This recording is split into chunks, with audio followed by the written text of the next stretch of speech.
Kompaniyalar tomonidan eng ko'p to'lagan soliq tushumlariga e'tibor qaratadigan bo'lsak, Apple kompaniyasi 10,6 milliard so'mlik qo'shilgan qiymat solig'ini to'lash bilan top 10 talikda birinchi o'rinni egallagan. Keyingi o'rinlarda Meta va Google 10,5 va 8,9 milliard so'mlik qo'shilgan qiymat solig'larini to'lab berdi.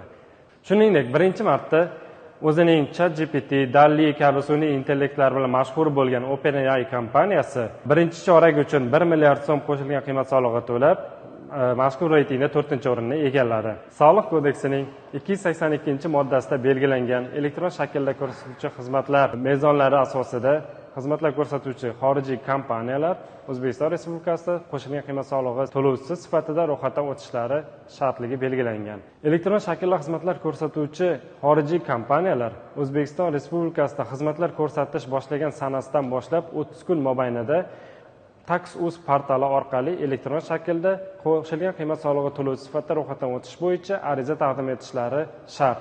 Hisobga qo'yilgan kompaniyalar soliq hisobotlarini choraklik davr bo'yicha taqdim etishlari shart. Hisobot har chorakdan keyingi oyning 20 sanasidan kechiktirilmagan holatda, qo'shilgan qiymat solig'i to'lovlari esa hisobot taqdim etish muddatidan kechiktirilmagan holatda to'lanishi shart.